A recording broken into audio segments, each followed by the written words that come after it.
hoje a gente está aqui com a Regina Camargo, terapeuta, ela é de Goiânia. Ela tem uma página fantástica no Instagram que chama Vítimas do Narcisismo, onde ela ajuda diariamente as pessoas a se descobrirem vítimas, a despertarem sobre esse abuso. Regina, conta um pouquinho para a gente sobre você. Olá, pessoal, tudo bom com vocês? Então, eu sou a Regina, tem 6 anos que eu estou, né, nessa caminhada sobre a descoberta do narcisismo, de estudos, e tudo isso, assim, foi muito impactante para minha vida, porque trouxe clareza para muitas coisas que eu também passava. Então, esse trabalho é voltado realmente para conscientização, para orientação, para ajudar essas pessoas que às vezes estão em um relacionamento e elas não entendem o que elas estão vivendo. Então, assim, o foco é totalmente esse, sempre estou ali apoiando, ajudando, orientando, e tem 2 anos que eu realmente estou, direcionada com esse trabalho. É interessante, né, Regina? Você falou assim que muitas vezes a gente nem sabe, é tão comum a gente ser vítima de um abuso narcisista sem perceber, até que a gente desperte, vai um tempo, né? Sim, e às vezes leva muito tempo, né, às vezes a pessoa, tá tão envolvida naquela situação, tá tão se sentindo culpada e responsabilizada pela situação, pelo que ela está vivendo, que ela acaba permanecendo mais tempo e por falta de informação também, né. A gente está vivendo um momento muito bom, que é essas redes sociais, que a gente consegue ter acesso mais às pessoas. Mas se a gente for jogar isso aí há uns 10 anos atrás, a gente não teria toda Verdade, essa verdade. movimentação. Não diria nem há 10, há 5 anos atrás, a gente já não tinha essa facilidade toda, há 10 anos menos ainda, né? É bem É, real. E na nossa sociedade isso é muito forte, né? A nossa sociedade é toda pautada em torno da mãe, né? Não só no Brasil, mas em vários países, a mãe é o centro da família, né? E como uhum. lidar quando a mãe é a pessoa que tem o transtorno de personalidade narcisista? Como é que é essa dinâmica? Como é que são esses filhos das mães que têm transtorno de personalidade narcisista, Regina? Eu vejo isso como um grande desafio, sabe, tanto para os filhos, quanto para a descoberta da informação. Porque a gente vive uma sociedade que você não pode falar da mãe, né, a figura da mãe é muito consagrada ainda, tem uma visão muito distante do que realmente é real, até da própria maternidade.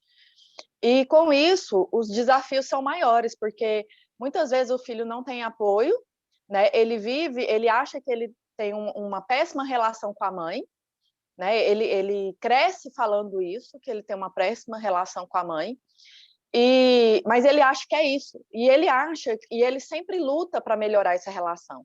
Ele tenta fazer de tudo para melhorar, para ajudar, para atender essa necessidade, né, para sanar um pouco desse tormento, que eu acho que é bem a palavra, e ele fica sofrendo, porque nada resolve. Então, assim, é um desafio descobrir a respeito, né? Eu concordo com você que mais ou menos há 5 anos realmente a informação era pouca, porque há 6 eu descobria a minha história. E eu sofri sozinha, né? Por muito tempo eu sofri sozinha. Porque eu não tinha com quem falar. As pessoas julgavam, as pessoas condenavam.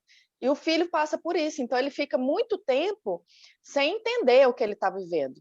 Quando ele chega à informação, tem gente que se liberta, que foi o meu caso, assim, que parece que o peso saiu das costas, mas tem gente que se angustia mais, apesar de saber que aquilo explica tudo o que ele viveu, parece que é difícil aceitar que a própria mãe é incapaz de amar, é incapaz de cuidar da forma como ele espera, porque a vida inteira ele alimenta uma expectativa, né, de ser amado, de ser cuidado, de ser reconhecido, de ser valorizado.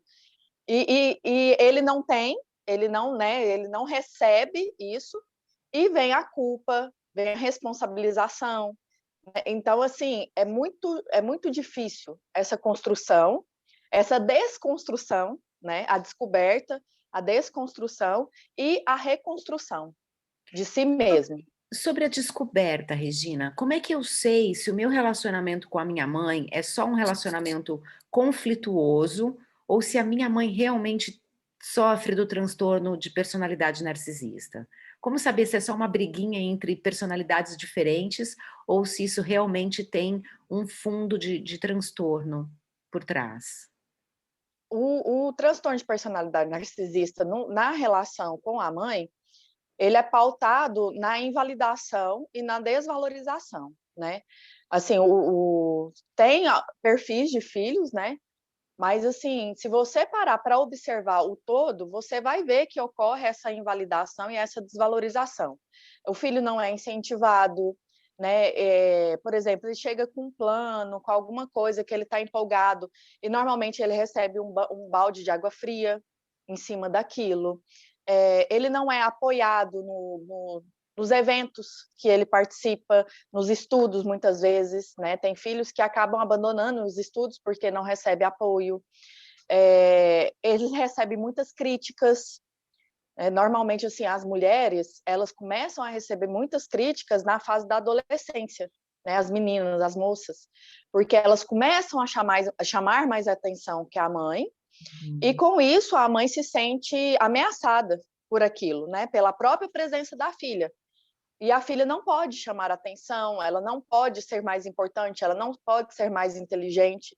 Então, ela começa a receber muitas críticas, às vezes, do próprio corpo, das roupas que usa, né, do maquiagem, os cuidados que ela tenta encaixar na vida, porque ela está amadurecendo e ela está querendo, né, ter um cuidado maior. Então, assim, muitas críticas, recebe muitas críticas, não tem, toda Desculpa. vez.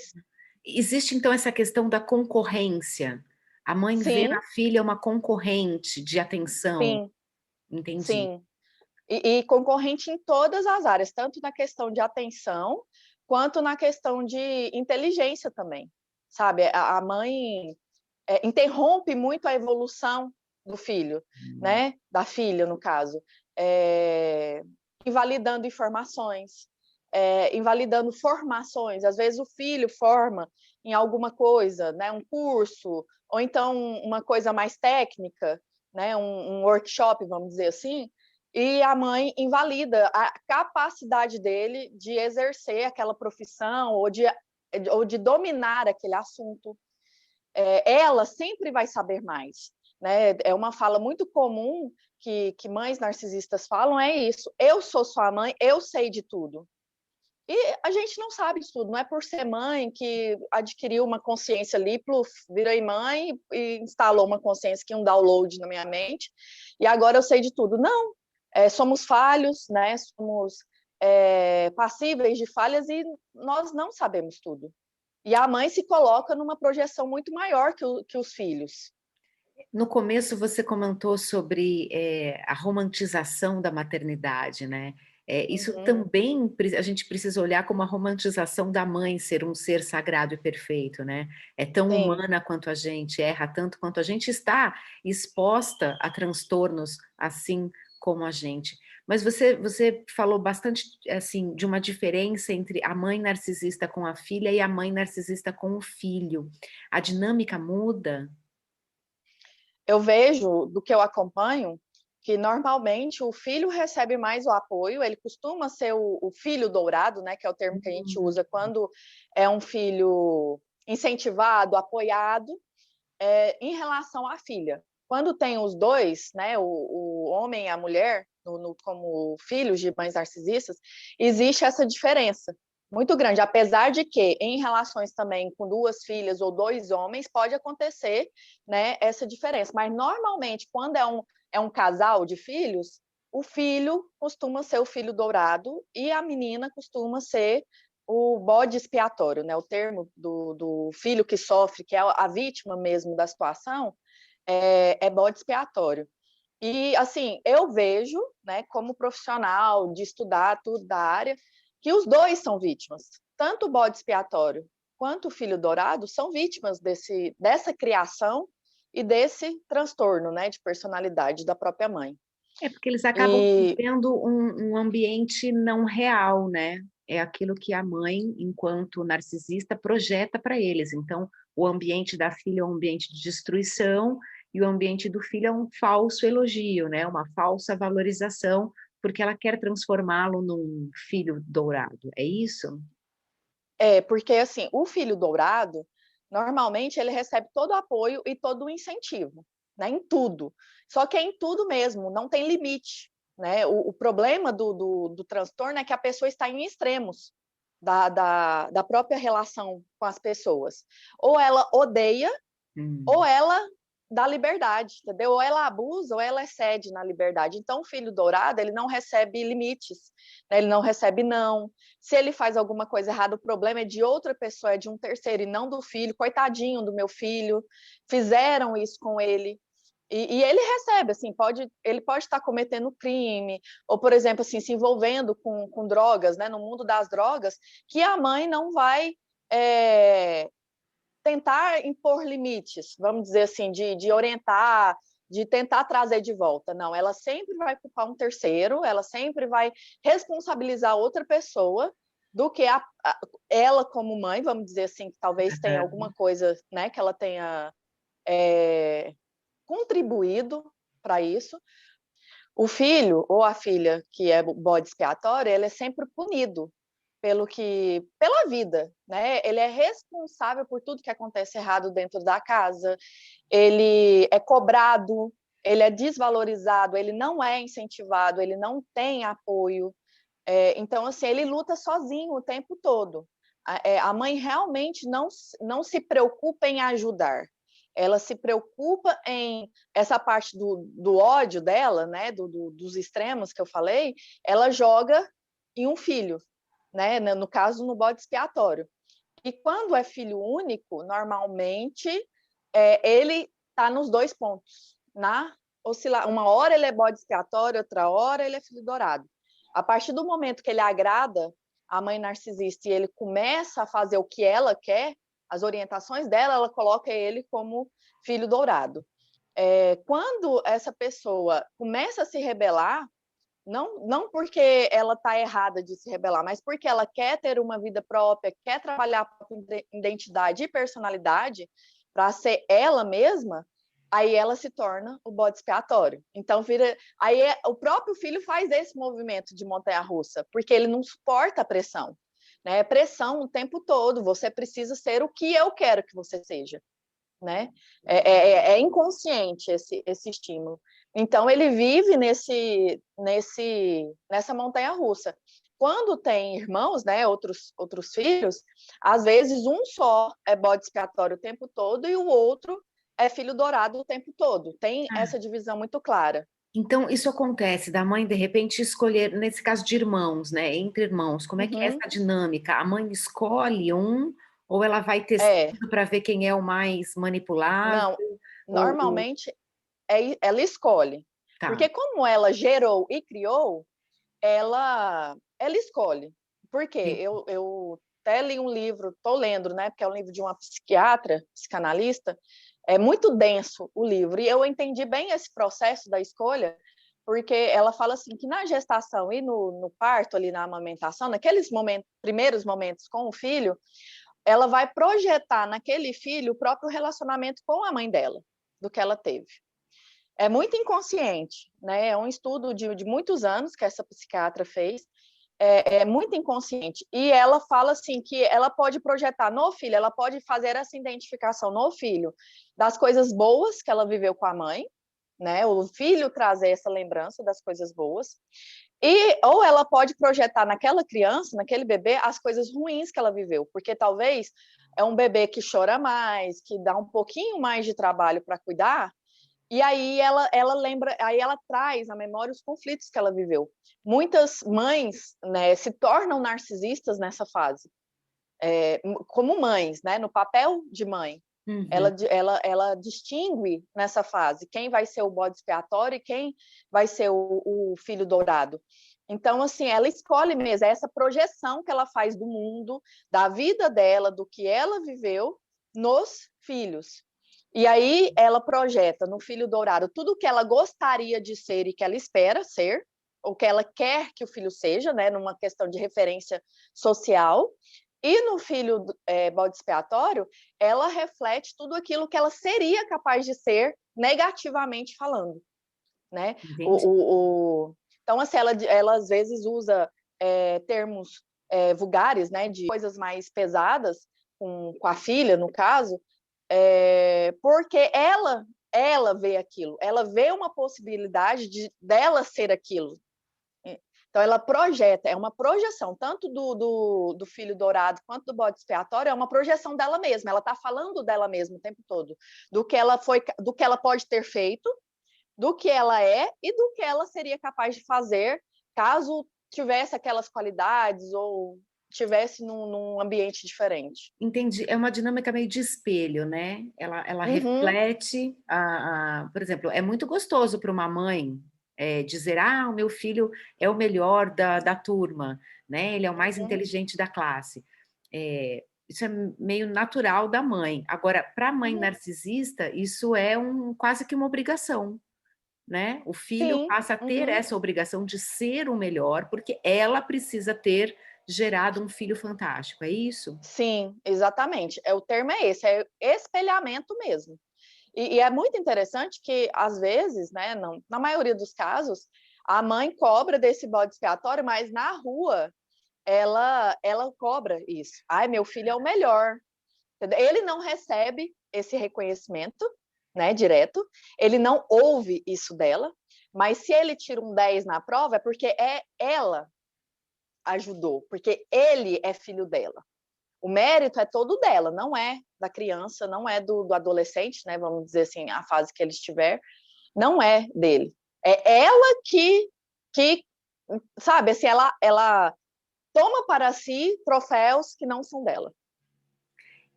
Isso é bastante visível, né, nessa relação narcisista entre mãe e filhos, né? Se o filho vai bem é porque ela se dedicou na educação do filho, se o filho vai mal é porque o filho nunca ouviu os sábios conselhos dela. Uhum, É bem complicado. exatamente. E quando esses irmãos, existe alguma competição entre eles? Você sabe vamos imaginar a mãe narcisista com um filho bode expiatório e um filho dourado, menino e menina, tanto faz, mas entre eles, existe alguma rivalidade para ter mais atenção da mãe? Como que é essa dinâmica, Regina? Existe sim. Os dois crescem sendo rivais e sendo manipulados o tempo todo. E acontece também uma triangulação. Como ela precisa controlar todo o sistema, né, todo o ambiente familiar, nenhuma informação passa diretamente de um filho para o outro, né, entre os irmãos. Não existe cumplicidade, não existe segredo entre irmãos. Por quê? Porque tudo passa por ela. Então, você imagina, ela está aqui e os dois filhos estão aqui embaixo, né? A informação tem que vir aqui, existe uma ruptura aqui. Aqui não Ela tem incentiva acesso. essa rivalidade, então? Ela incentiva esse Ela, ligamento? ela, ela incentiva a partir do momento que ela já difere um do outro, de Ah, questão de um ser o bode expiatório, que é culpado de tudo, e o outro ser o filho dourado, que é apoiado em tudo. Já começa a rivalidade aí.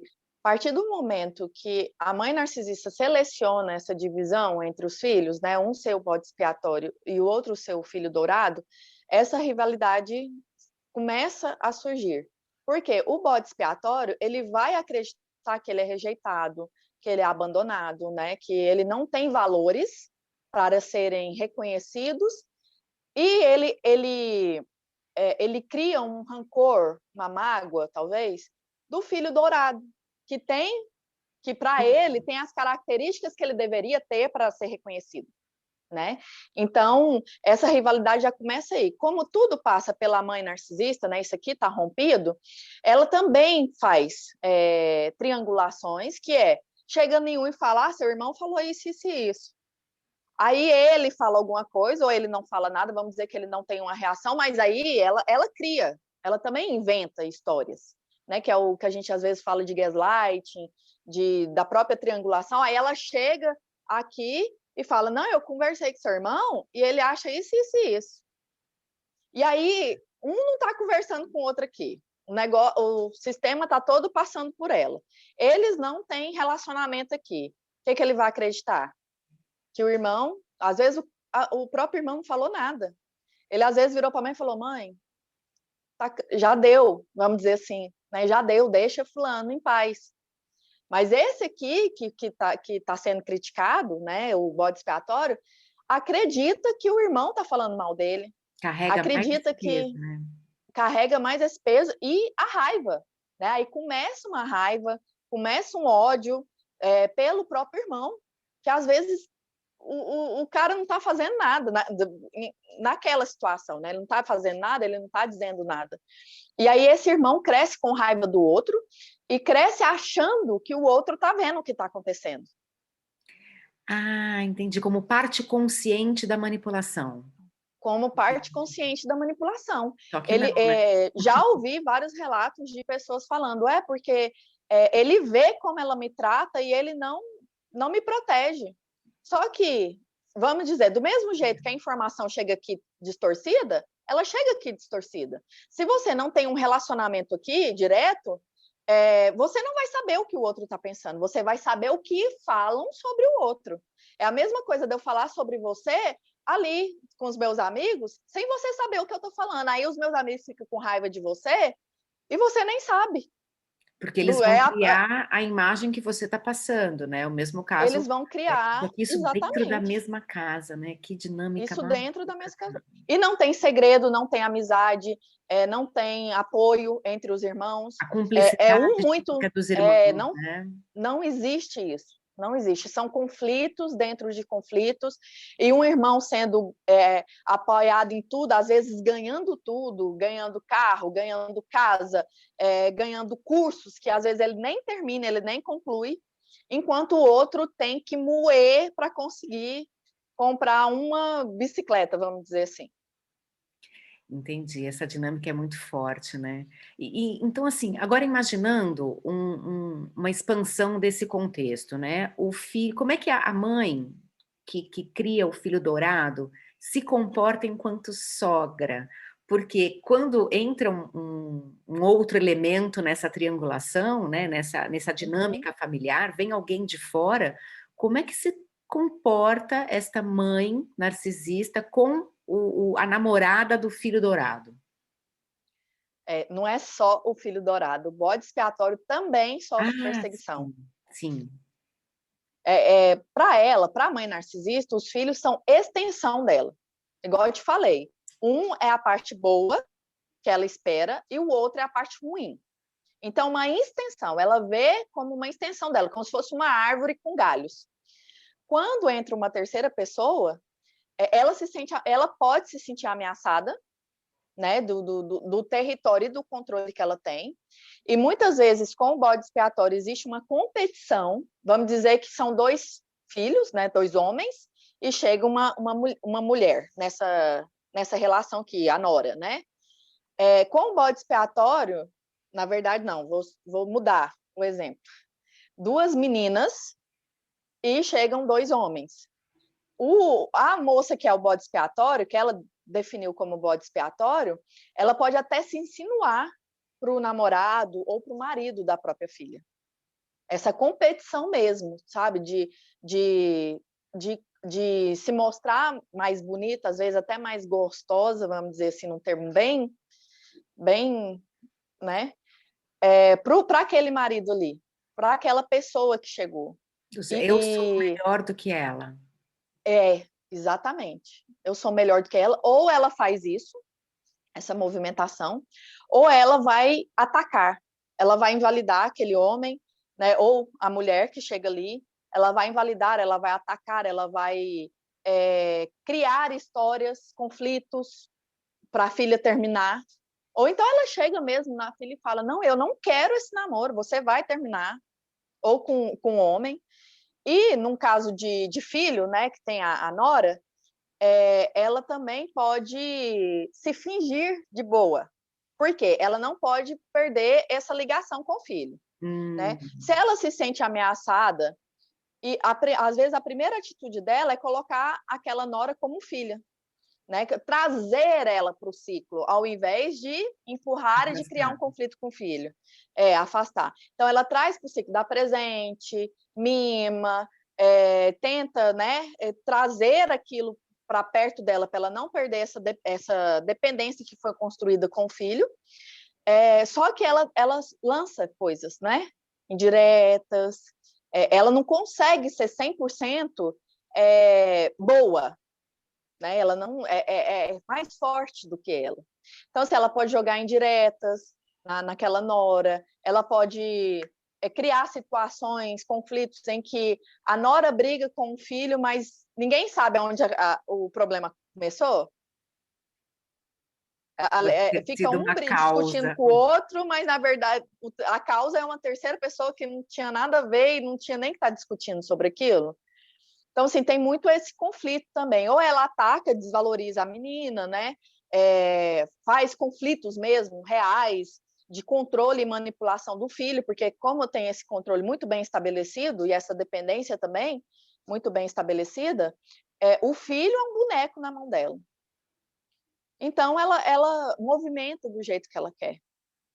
Então, ela pode vir e falar, ai, fulana falou isso, isso e isso para mim.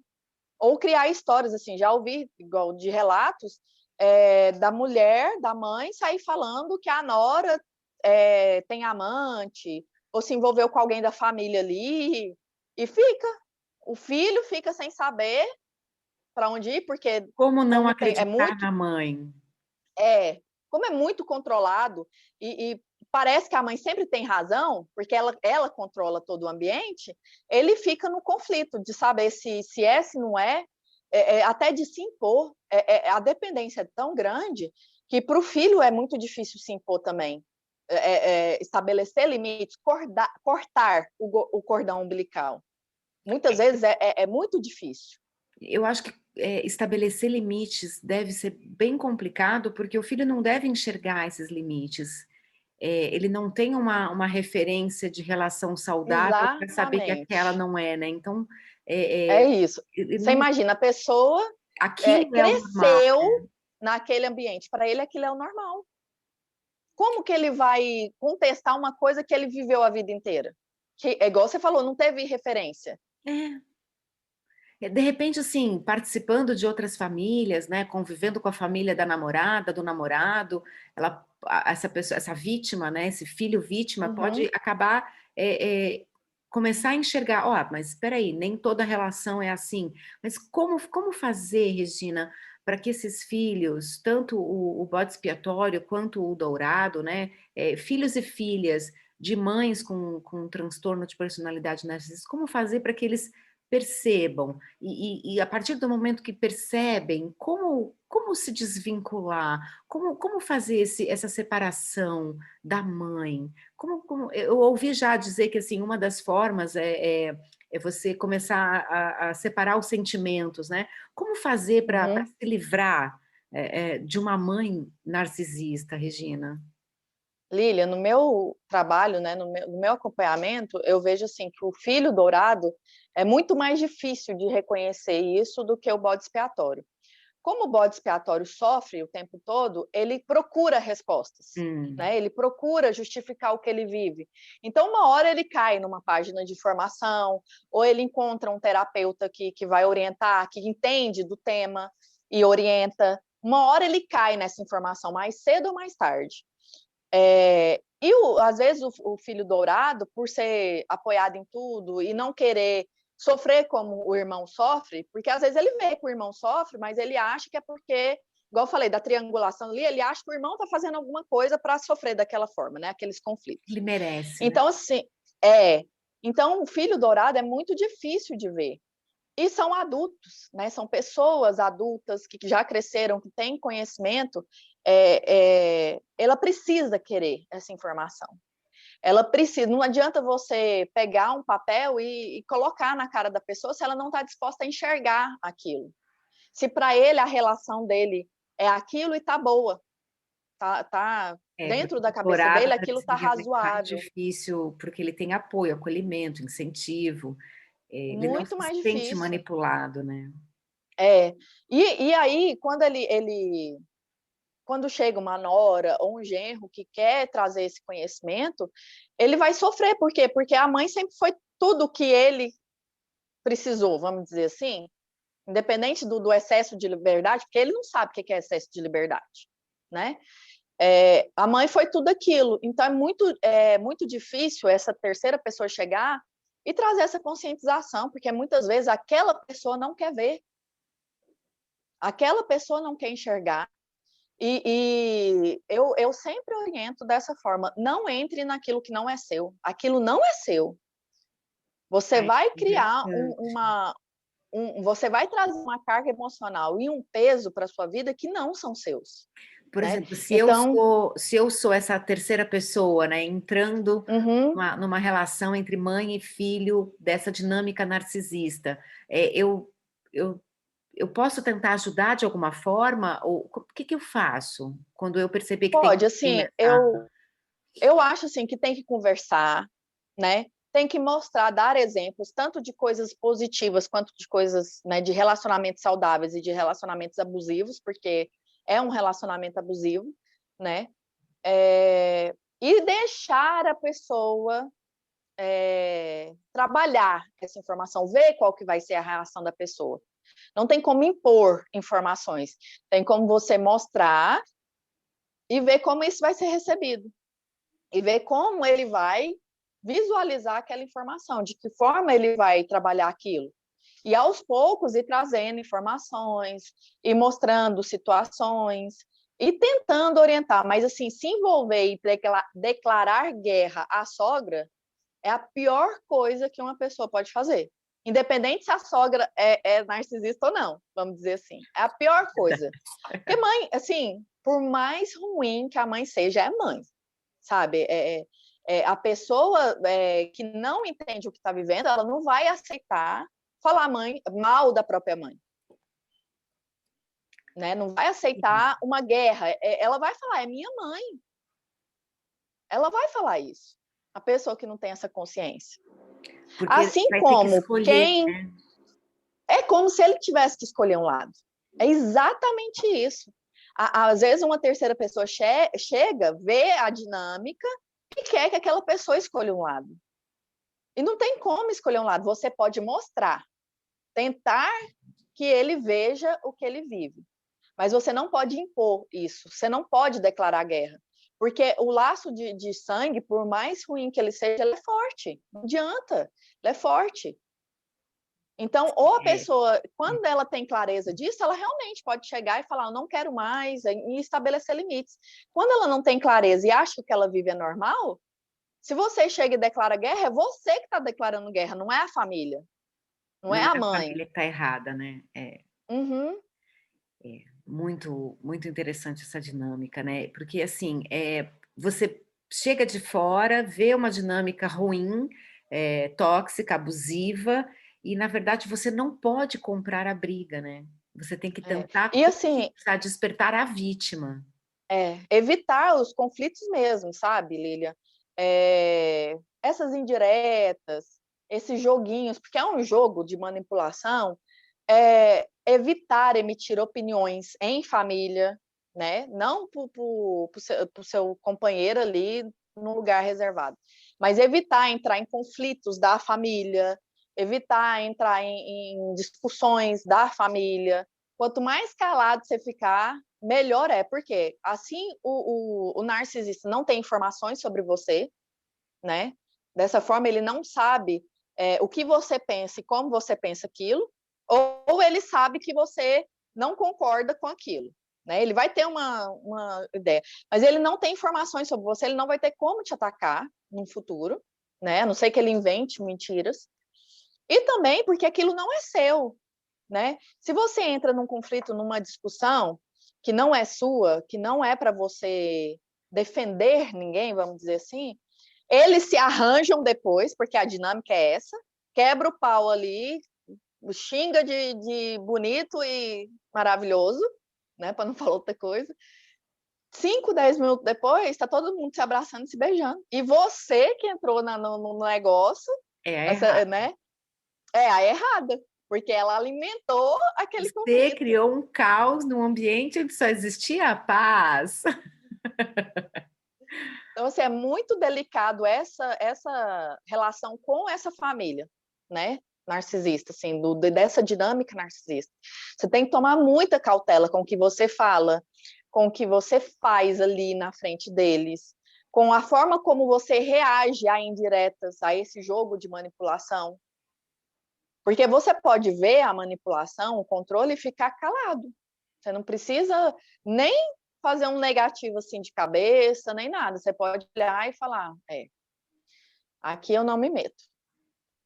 Isso, Aqui eu isso prefiro. funciona também para o filho, Regina? Quando o filho percebe que está nessa dinâmica com a mãe narcisista, quando ele se descobre, quando ele desperta e se Uhum. reconhece enquanto vítima desse abuso narcisista, o que ele pode fazer, Regina? Como é que ele sai desse círculo?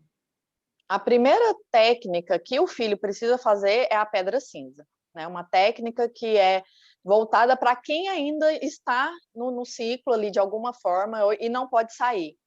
Normalmente acontece com filhos ou acontece, por exemplo, com pessoas que já moram juntos, né? Que têm um relacionamento mais estruturado.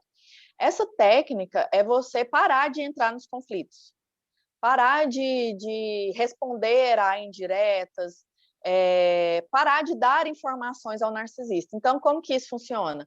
Você começa a ser, como é que fala? Mais introspectivo, vamos dizer assim. Você começa a ser, não, tá tudo bem, tá certo. E fazer as suas coisas ali sem o narcisista perceber o que está sendo feito. A tendência inicial é o narcisista surtar, porque ele está acostumado a ter uma reação de indireta, da manipulação, desse controle que ele exerce sobre o filho. Ela está acostumada ao filho reagir de alguma forma e aquilo gerar um suprimento para ela, né? Ela vê que ainda tem esse controle. Quando ela percebe que não está havendo esse controle, que o filho não está devolvendo o suprimento, a tendência é o narcisista surtar mesmo, começar a criar mais conflitos, a atacar mais, a pegar coisas, às vezes detalhes, e aumentar aquilo, fazer uma tempestade. E se o filho consegue se manter nesse tratamento, nessa técnica de deixar ela estribuchar ali, dar o piti, não sei o quê, e ficar quieto, não entrar no ciclo, a tendência é o narcisista começar a não ter o que fazer, a não ter como atacar, porque ela perde a referência que ela tem do próprio filho. Ela perde a noção do que realmente atinge o filho. E às vezes o filho está destruído com o que ela falou, tá, né, afetado, assim, tá sangrando com o que ela disse ali naquele momento de ataque, mas se ele não esboça a reação, se ele não reage, ela vai acabar achando que aquilo não atinge mais o filho. E com o tempo que o filho não reage, acaba as informações, acaba os detalhes, acaba os, né? Lógico que de uma vez ou outra ela vai tentar usar aquela informação, mas se ele se mantém como se tivesse, né, um vidro aqui, não chega até mim, os ataques diminuem, eles espaçam, eles levam mais tempo para acontecer, para ser estruturado e acontecer. Então, a técnica da pedra cinza é tentar ser uma pedra cinza durante a Sim, relação, é isso. não, e assim, é exatamente isso, porque nem positivo nem negativo. Você, como filho, não pode demonstrar nada. Nem que você está feliz com alguma coisa que aconteceu, porque aquilo vai gerar frustração na mãe narcisista, e nem que você está triste com alguma coisa também. Sabe, se uma coisa externa, de um trabalho, de uma amizade, de próprio relação de namoro e tudo, você não pode externar nem felicidade, nem alegria, porque aquilo vai gerar conflito. Qualquer informação, qualquer reação do filho vai gerar um conflito ou uma informação com conflito no futuro.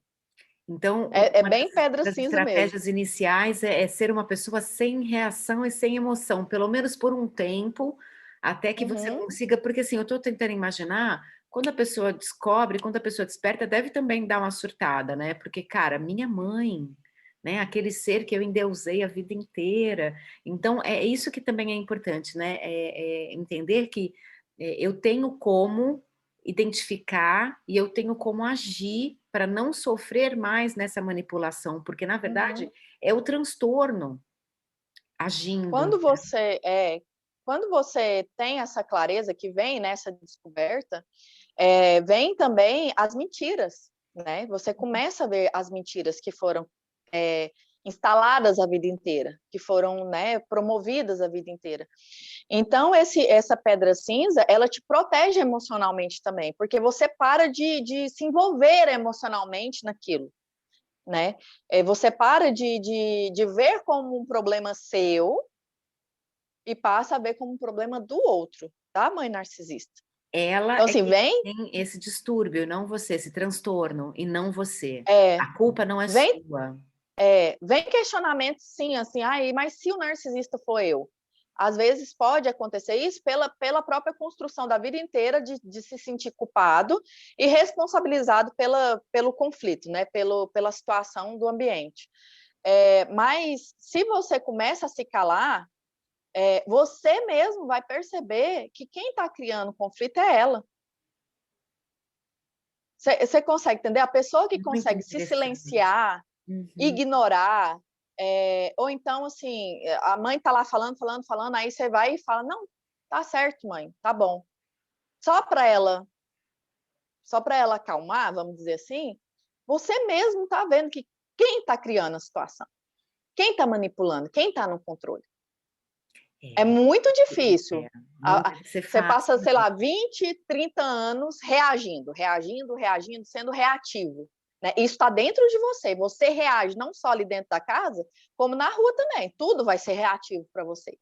Porque você está sendo atacado e punido o tempo todo. Mas quando você consegue fazer a técnica mesmo, de estabelecer esse vidro que você coloca ali, você começa também a enxergar quem é que faz as coisas, quem realmente está movimentando a situação. Quem é o estopim, né? Uhum, Regina, não deve ser fácil, nem para a pessoa perceber que foi manipulada a vida toda pela mãe, porque isso deve dar uma surtada bacana, mas uhum, o bom é saber que existe saída, né? Que tem como se recuperar disso, que tem como, sim. a partir do despertar, a partir dessa consciência, poder levar uma vida mais saudável, né, Regina? A pedra cinza é uma das técnicas, e eu sei que Uhum, você, enquanto terapeuta, também ajuda muitas pessoas nesse aspecto. Como se sim. libertar desse círculo, né? Eu fico imaginando que é uma areia movediça, né? Muitas vezes, quanto mais você briga, mais você afunda. Mais a fundo. Então, faz muito Uhum, sentido esse comparativo que você fez do parar. Né? A hora que você para uhum, de brigar com a areia movediça, você consegue sair dela. uhum. Mas essa parte que é interessante o parar é a primeira etapa, né? Até para você ganhar fôlego, eu acho, porque deve ser cansativo viver nesse ambiente. E a partir daí, então, a partir da consciência, usar técnicas para sair desse relacionamento, sair dessa areia movediça de fato, e aí ter uma vida mais saudável, né, Regina? Lília, assim, é uma coisa muito difícil, esse trajeto, porque imagina uma pessoa que viveu 20, 30 anos sendo invalidada e desvalorizada. São dois processos. O primeiro é a aceitação mesmo, porque às vezes você está lá com a informação na mão e tudo, e vem, né, igual você falou, a pessoa surta com aquilo, com as mentiras e tudo. É muito difícil você aceitar que a própria mãe foi capaz de fazer aquilo. Então, esse processo de aceitação, ele leva um tempo, às vezes, maior do que, do que a gente gostaria que fosse. E o processo da reconstrução também, de destruir tudo que foi construído ali e reconstruir. Porque nós estamos acessando crenças da pessoa, né? Crenças que foram muito bem instaladas, muito bem alimentadas, muito bem confirmadas dentro da pessoa. Nós estamos acessando traumas e gatilhos, que isso também que é a reação, né? A pessoa reage porque ela às vezes inconscientemente foi remetida a algum momento de trauma ou gatilho e desencadeia aquela reação. E nós estamos falando de querer também, né? Igual eu falei desde o início, a pessoa tem que querer estar interessado na informação, fazer a movimentação e querer mudar. É muito difícil você mudar crenças, sabe? É muito difícil você alterar padrões emocionais que foram estabelecidos. Então, se a pessoa vai ter uma luta mesmo, ela vai ter uma dificuldade maior de se livrar disso, um desafio maior para estabelecer isso, porque muitas vezes ela vai sofrer com o emocional também na montanha-russa. Um dia eu estou bem, hoje eu estou bem, hoje eu acordei bem, eu não estou me sentindo mal, hoje eu acho que eu consigo fazer. E amanhã, nossa, realmente, eu sou um bosta, eu não consegui nada, ninguém gosta de mim, ninguém reconhece quem eu sou, ninguém reconhece meu trabalho. Então, ela mesmo oscila muito nesse sentimento do que ela viveu, né? Mudança de pensamento, mudança de crenças, trabalhar traumas e gatilhos, tudo isso vai influenciar numa vida saudável futuramente. E às vezes você está ali 10 anos que você trabalhou, que você está bem, de repente vem algo que te gera um gatilho que você nem sabia que existia. É o tempo todo São anos trabalhando. construindo essas limitações, né? Não é Uhum. apertar um botão e pronto, agora estou livre, E né? pronto, estou livre. A conscientização é o primeiro passo e talvez o mais difícil, Exatamente. né? Eu considero o mais difícil essa conscientização e também a aceitação de ajuda, né? Por dois motivos. O primeiro, porque a gente sabe que a sociedade ainda é muito preconceituosa em relação a terapias, né? Porque muitas vezes, dependendo do nível de trauma que a pessoa sofre, ela pode ter desencadeado outros problemas de saúde, até de transtornos também, não de narcisista, mas outro tipo de transtorno, e ela vai precisar de uma intervenção médica, psiquiátrica, e a gente sabe que a nossa sociedade ainda tem muito preconceito em relação a isso, e também aceitar que precisa dessa ajuda e buscar essa ajuda, fazer esse movimento. Porque, infelizmente, terapia no nosso país é caro, não é barato, não é uma coisa que você consegue com facilidade, leva tempo, não adianta você achar que vai resolver isso em um mês, até porque você passou 20, 30 anos da sua vida sendo alimentado naquilo, então não é em um mês que você resolve, e é dispendioso. É. E achar profissionais que entendem sobre o tema também, né? Não é fácil, porque às vezes você passou por várias invalidações até de profissionais, então você tem dificuldade até de se expor novamente, até de abrir o seu coração e falar para o profissional o que você viveu. Porque ele já foi invalidado pela família, ele já foi invalidado pelos amigos, ele já foi invalidado por, às vezes, no trabalho, e a hora que chega no profissional, que ele acha que vai ajudar, o profissional, às vezes, não tem esse domínio desse tema, né? Ele não trabalha com esse nicho, e aí ele vai e acha que é vitimização ou qualquer outra coisa, ele tenta, e o próprio paciente se sente julgado. Às vezes a finalidade do profissional não é julgar, nunca vai ser julgar, né? A gente espera que não seja. Mas o próprio paciente pode se sentir julgado e criticado ali dentro da sessão, do consultório. Porque ele vai estar Então, mais sensível, né? Ele ele vai tá estar mais sensível porque ele está lidando com coisas que doeram e sangraram a vida inteira. Com que segurança você chega na frente de um profissional e fala sobre a sua vida e sobre tudo que você viveu, se aquilo está sangrando, se aquilo ainda dói? Como você expõe aquilo? como Você é que precisa de você muita segurança fala para mal isso. da mãe, né? Que Uhum, também é um estigma da nossa sociedade. uhum, Você nunca vai poder falar mal da mãe, porque a mãe é um ser sagrado. Você sofreu sim, abuso durante anos. E uhum. ainda assim existia esse paradigma da mãe perfeita, da mãe sagrada. Como é que de repente fica fácil falar mal dela, né?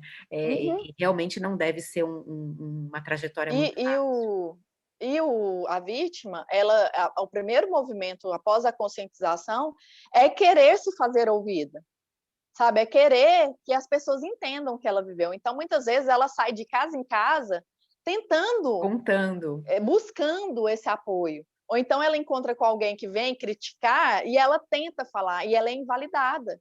Então, aos poucos, ela é silenciada também pela própria sociedade que ela está inserida. Quando ela chega no profissional, muitas vezes ela está com vergonha de falar, justamente porque ela foi invalidada há muito tempo. Ela foi calada muitos anos, né? Às vezes a pessoa leva anos para conseguir realmente um tratamento, arcar com isso financeiramente falando. Então, é igual você falou, a mãe é tão sagrada ainda, né, nesse contexto social nosso, que é um movimento natural da vítima querer se fazer entendida e ela ser mais uma vez silenciada pela sociedade que ela está ali inserida. Porque a gente não está preparado para lidar com isso enquanto sociedade, né? A gente não está preparado para lidar com esses transtornos, eu acho, sabe? A conscientização, ela não tem que ser só da vítima, ela tem que ser da sociedade toda. Porque quando a sociedade inteira entende que esses transtornos acontecem com uma frequência absurda, fica mais fácil da gente ajudar também, Fica. né, mesmo que Uhum. não seja a vítima, quando a conscientização é coletiva, a gente vai conseguir identificar, não invalidar aquele discurso da vítima, porque isso é muito comum, principalmente porque o transtorno narcisista, ele escolhe os ambientes também, né. A mãe Uhum. narcisista não mostra lá fora o quanto ela é Uhum. manipuladora, criadora de Uhum. casos e mentirosa, É, e ela não para a mostra. sociedade ela é a mãe Ela é perfeita. perfeita. Uhum. Então, quando você vai falar de uma mãe que é maravilhosa, que os seus amigos adoram a sua mãe, quando você vai falar: "Cara, minha mãe faz isso", ninguém vai acreditar, né, Quem é vai muito difícil, acreditar? porque é um palco, né, é um E palco. vamos pegar uma coisa bem mais simples, não de importância, mas que já está difundida, a depressão. Olha o quanto pessoas que sofrem de depressão são invalidadas e são criticadas, sabe? E é um tema assim que está bastante difundido. Lógico que eu acho que precisa mais informação, mas é um tema muito mais falado hoje em dia do que o transtorno narcisista. E olha o tanto que a Ainda tem pessoa esse sofre. paradigma, né, o fraco que sofre depressão, não aguentou Uhum. as pontas, não segurou a barra, por isso que está com depressão, ainda é É, culpa do doente, da da vítima, vítima. na verdade, É. né. A gente reforça isso. Por isso que eu acho que essa conscientização coletiva é tão necessária, né.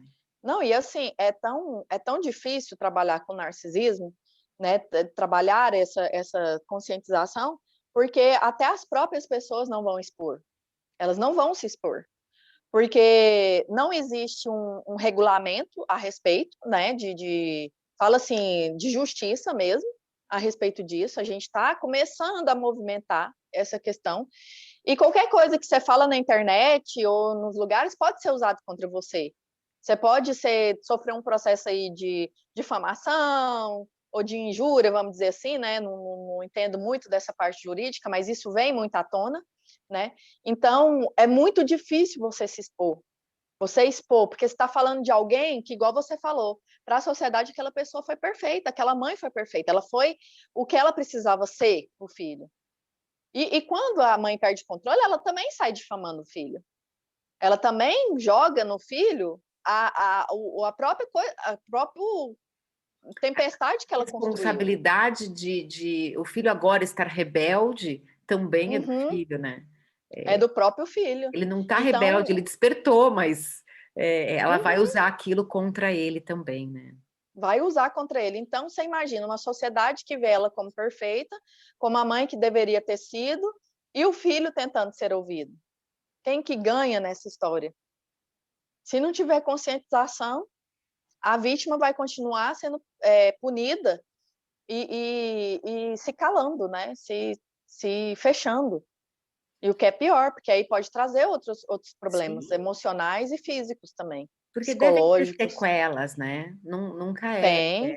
uma coisa só. Lília, muitas pessoas acabam, igual eu falei anteriormente, desenvolvendo transtornos de ansiedade, síndrome do pânico, a própria depressão, aquele outro de transtorno de TAG que eles falam, generalizado, eu esqueci Sim, o sim. termo, mas assim, muitos filhos desenvolvem outro problema que é para a vida inteira, né? Que às vezes vai lutar ali muitos anos para conseguir estabilizar a própria vida. Então, quanto antes a gente conseguir perceber e despertar, mais tempo a gente tem de recuperação e vida saudável, né, porque a recuperação também demora um pouco, né, Regina. É.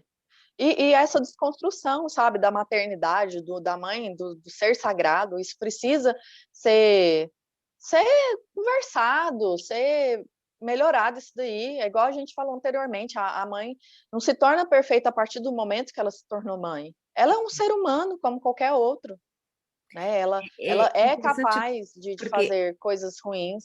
sim, a sociedade força a mulher a ser mãe, né, porque Uhum, também tem essa tem. romantização, né, toda Uhum, mulher tem o sonho de ser mãe. Não.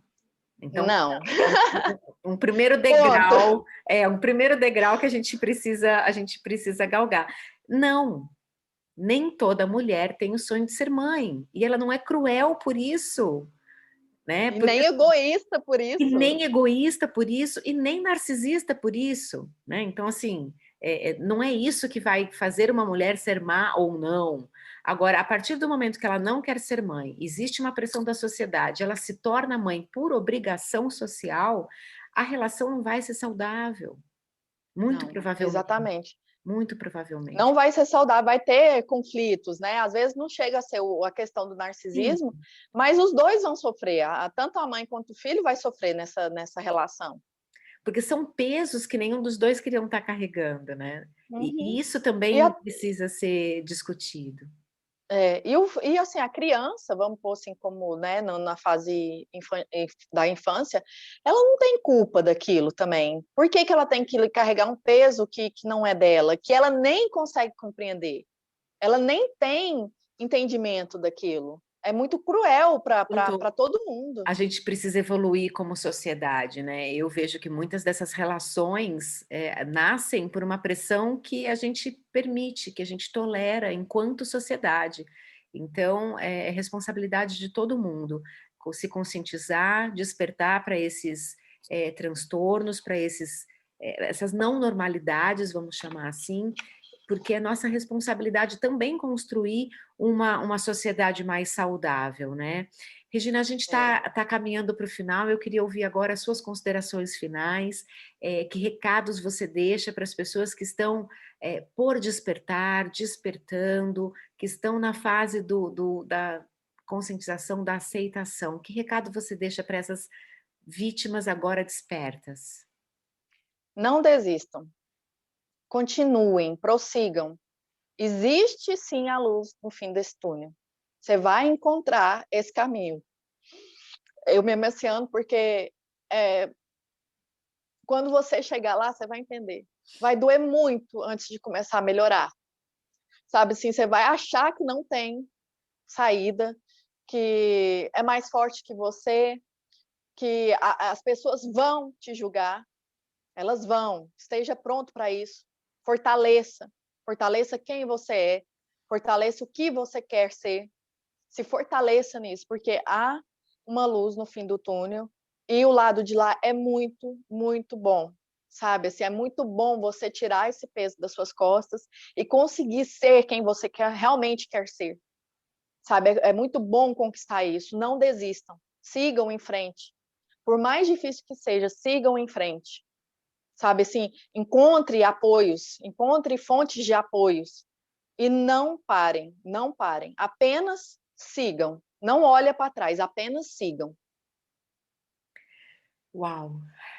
É, e isso é bacana, né? É saber que assim, que vai doer, né? Não é que nem a injeção, né? Não, não vai doer nada, vai doer sim, Vai doer, mas vai vai sangrar, valer a pena, né, Regina? vai criar casquinha, você vai bater e vai sangrar de novo, mas é continuar, E o é importante continuar. agora, não só por esse congresso, mas pelo tanto de especialistas que já estão olhando para esse assunto com mais carinho no Brasil, você não está só, né? Essas Uhum, pessoas podem procurar apoio, inclusive no seu Instagram, né? sim, Me fala um pouco sim. também sobre o que as pessoas encontram lá no seu Instagram, Rê.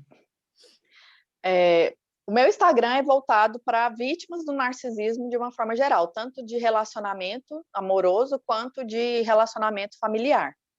Então lá tem todas as fases do transtorno, né, do que o narcisista faz com a vítima, tem apoio. Eu sempre abro caixinha de perguntas para as pessoas tirarem dúvidas. Tem a questão, o direcionamento para atendimento individual, se a pessoa quiser também. E é o principal, a rede de apoio, sabe? Você ter um lugar que te entende, que te compreende e que você se sente acolhido. Esse é o principal passo para a vítima sair daquele estágio de dor, né, que sangra, para começar a tratar aquela ferida e começar a se recuperar. Então, assim, o Instagram é voltado para isso, para a vítima entender o processo dela, em que situação que ela está e o que ela pode fazer para otimizar essa recuperação, para caminhar nisso. Porque, às vezes, a vítima não vai ter condição financeira mesmo de ter um acompanhamento individual, né, personalizado, de acordo com o que ela vive, mas ela pode ali, ela vai ter informações de como começar, de como, né, construir essa caminhada Passos, para chegar lá na luz. né? Que passos seguir, né? Isso também é Uhum. importante.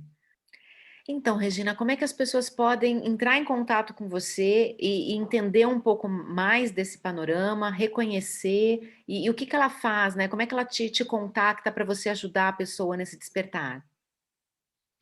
Eu convido vocês a conhecer o meu Instagram, né? Lá tem, se você tem dúvidas do que está vivendo, se você tem questionamentos a respeito da sua vida, o meu Instagram tem muitas informações, é @vítimas narcisismo.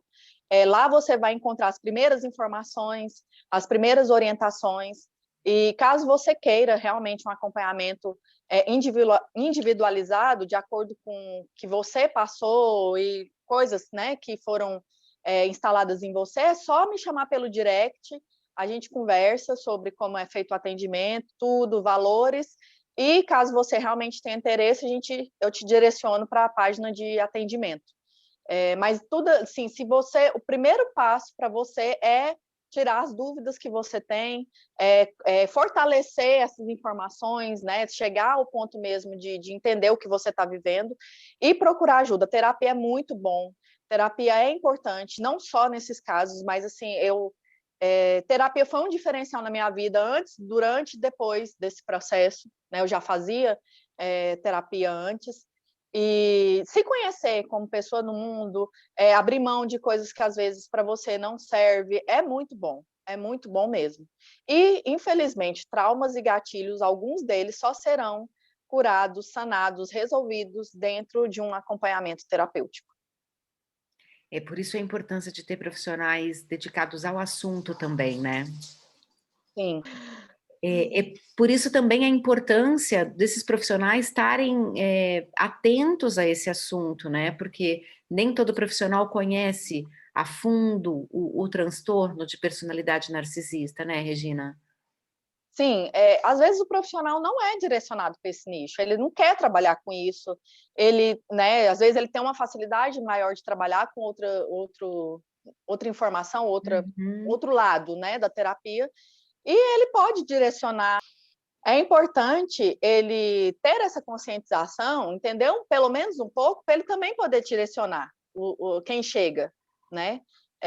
Então, assim, entendam quem é o profissional, entendam se ele sabe sobre o assunto, se ele domina esse assunto, ou se ele conhece alguém que trabalha sobre isso, porque tem muitos profissionais ainda que não sabem, né, que não dominam, e por isso, né, a conscientização, essa divulgação e tudo, para a gente poder ajudar vocês, né, quem é vítima, e poder também oferecer o serviço necessário, o atendimento necessário.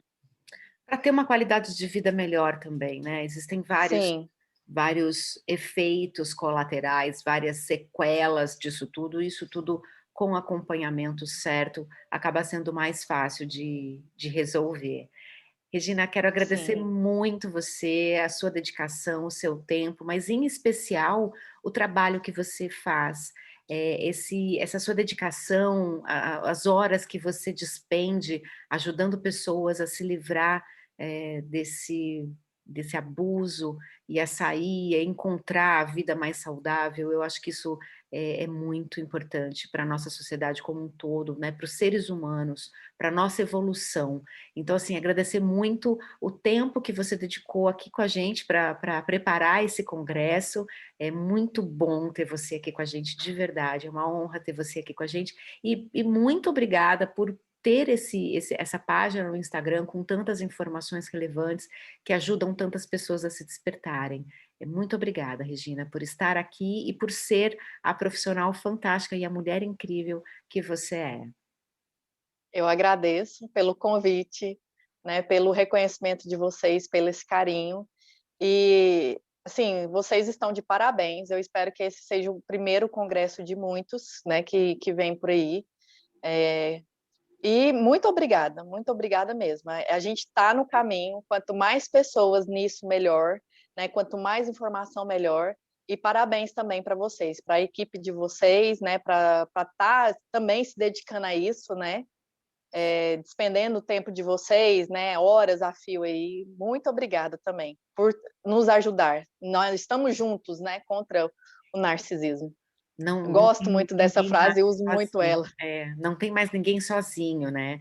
Junte-se a Não tem mais nós, ninguém entre em contato sozinho. com a gente, você não está mais sozinho, você tem agora uma rede de apoio à sua disposição, assim como vocês já devem ter visto, esse congresso é todo, voluntário, então tanto a equipe Uhum. organizadora quanto os profissionais que estão congressando também estão aqui de maneira voluntária, para que você tenha mais informações e para que as pessoas se libertem desse peso que é ser vítima do narcisismo. Muito obrigada e até o próximo encontro. Muito obrigada, pessoal, e que vocês realmente encontrem o caminho da liberdade emocional, da liberdade psicológica e possam construir uma vida saudável para vocês. Todos nós merecemos isso. Não desistam. Estamos juntos contra o narcisismo. É isso aí, estamos juntos contra o narcisismo. Muito obrigada. Tchau, tchau.